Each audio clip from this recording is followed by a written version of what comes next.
Hey guys, it's Scott with Scott's Pachinko Restorations. Today I've got a 1959 Marudai new prints to show you guys. I just finished this one in my workshop yesterday. I got a brand new Playfield. I designed that one myself. I wanted to make it a little bit more colorful than what was on there before, so that's kind of a nice selling feature of this machine.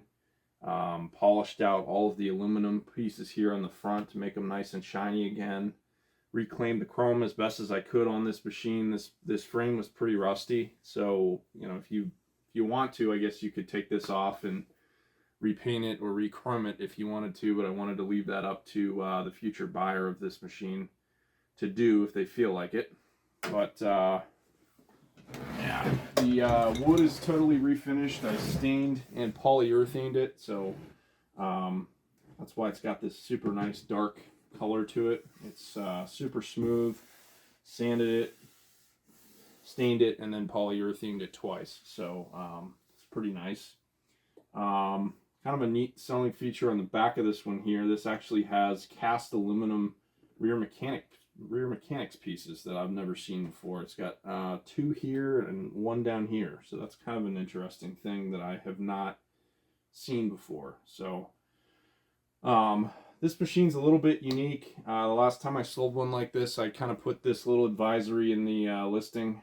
Whoever buys it, I would advise that they have some level of mechanical inclination, just because sometimes these little pieces down here, it's thin sheet metal, almost like a tin material, and just the slightest ding, shake, drop, or anything really can bend some of these little pieces out of shape. And I actually have a couple of 1950s machines on the other side of the basement myself, and I swear sometimes the difference in them playing well and the difference between them needing some tweaks here and there is just the temperature in the air. If it's cold down there, sometimes they don't play as well. If it's warmed up a little bit, they play just fine.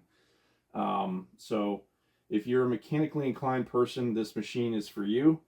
I will obviously showcase that it is fully functional today, but sometimes when you ship something like this through the mail, it needs minor adjustments here and there before it's running perfectly again at your house. So just wanted to put that little advisory out there for that. Of course, if it's not working when it gets to you, call me up, and we can tinker around with it together, and we can sort out the issues and get down to the bottom of it. But just wanted to put that out there. That's something that you want to be mindful of. This isn't a beginner's machine, I wouldn't say. So without further ado, I'm going to drop some pachinko balls here on the top tray. We'll turn it around and we'll shoot some balls into the playfield and see what happens. Alright, so you'll notice that this particular machine does not have a tray that feeds the plunger automatically, and this is what they call a single shot machine. So this little hole here is where you're going to put your pachinko balls to load the plunger. And there are two different ways on this machine to shoot the ball into the playfield, and you can pull the plunger all the way back and let it rip, and it will make a full revolution around and then trickle down, or you can pull it about halfway to a quarter way and it will just shoot it straight up and come right down without the revolution on the playfield. So I'll show you both ways. Maybe I will. There you go. And we got a Jackpot. Okay. And the second way is just shooting it in there normally, like any old pachinko machine. So bear with me here. I'm going to try to score some jackpots here to just showcase the functionality, but I'll film a little jackpot reel here in a little bit, just so that you guys don't have to sit around and watch me play this unsuccessfully. The nails on this, I adjusted these nails pretty tight, so the jackpots, I don't want to say they'll be few and far between, but they'll not pay out quite as often as some of the other machines that I've restored and sold. So of course, if you're the new owner of the machine, feel free to go in there and adjust the pins however you want, or the nails however you want, and you can make it a little bit easier to win if you choose to do so. There's another one. That pocket seems to be my hot pocket.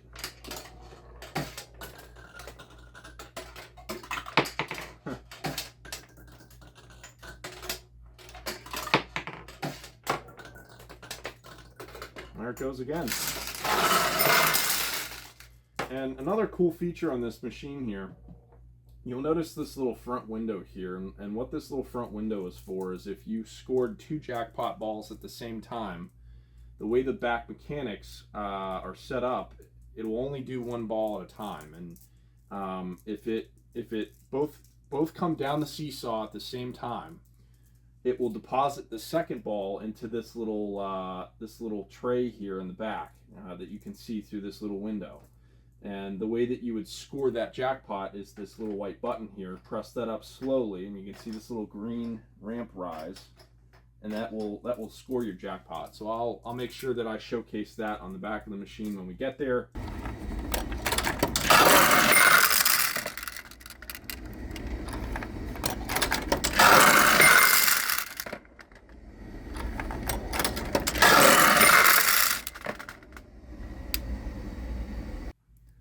So here's the backed up jackpot balls right here. And like I said, this will sometimes happen when you hit 2 jackpots at the same time.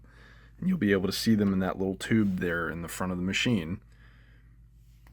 But what you can see here is I'm pressing this little white button on the front, and it makes this mechanism shoot the ball up into the seesaw. And it'll pay out your jackpot every time. So you don't want to like slam this thing, and I'll show you why. Like when I say slam this thing, I mean this little white button. Don't slam it, push it gently. Okay. You can see I got another one there. I'm going to try to show you why you shouldn't slam it. If I can get one in there. There we go. Alright, so there's one in there. Now, if I just slam it, you can see that pachinko ball went flying onto the floor. Okay? So nice and easy, and you won't have a problem with that. If you're slamming it, it's going to go flying. If you do it nice and easy, no problem. Now, the other thing on this machine that I had admittedly had some issues getting tuned in was this jackpot mechanism. And you still might need to do some tinkering around with this if you get it home and you know, it's been jostled around in a UPS box or FedEx box, but I have been able to narrow down that this seems to be the sticking point on this machine if you're going to have issues. But this mechanism here goes in and out with its little forks and stops the pachinko balls from entering into the jackpot chamber when they shouldn't be. And this little brass piece that you see here that comes down in front of this this little arm here that swings. I'm not going to swing it because it's gonna make pachinko balls go everywhere, but that seems to sometimes, this brass rod will get stuck on the very top of this piece here. So what you need to do is make some fine-tuning adjustments on this guy here with these little forks, because what's likely happening is this brass rod is making contact with this piece right here, and it's not allowing this piece to rotate backwards into the position that's currently sitting in. Because this is, if you're looking at this machine back here, this is the way that you want to see this brass rod. It's locked those balls into the pachinko jackpot chamber there, and those forks are clearly holding back pachinko balls as it currently sits. So that's the way that you want to see that. It looks good right now, and I'll just go ahead and run a jackpot while we're here so you can see it work. Run a couple more.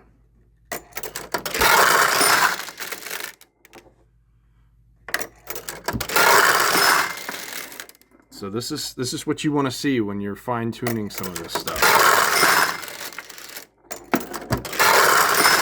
You can see it's paying out very consistently. It's paying out very consistently for me right now, but I just wanted to make sure that I had some good footage of this working in case you need to know. Okay, so that's how that works.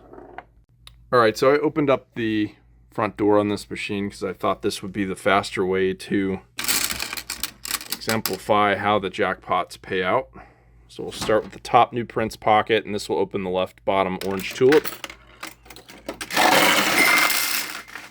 As so. Then we'll go ahead and drop one down here into this little orange pocket. That opens the right orange tulip. We'll go ahead and do the gold middle pocket. Let me close these.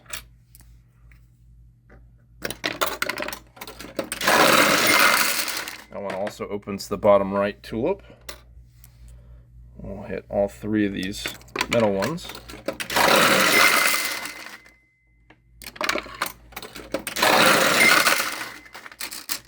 And this one.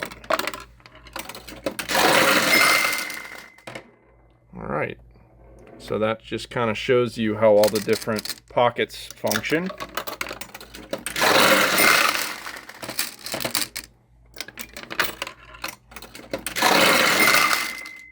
Like I was saying, on this machine, you know, feel free to get in here with a set of needle nose pliers and adjust these nails however you see fit. Right now they're a little bit tight, but that can be easily fixed. Just make sure that you have the machine stabilized before you just leave the door wide open, otherwise it might fall over. But that's how the front of it works and how all the jackpots pay out. The other thing you can do if you want to is put 2 pachinko balls in and shoot 2 in there at one time. Let's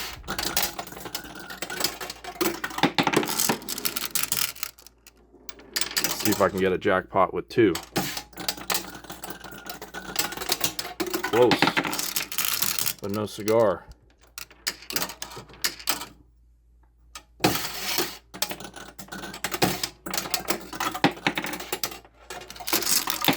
At least get 1 here.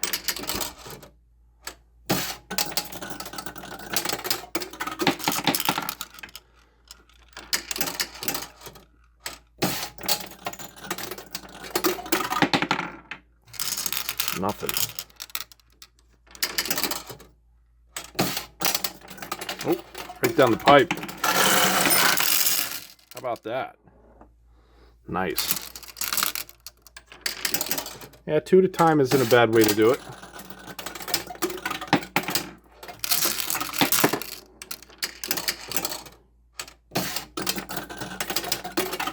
Not sure this would have been recommended in the parlors, but it's cool. I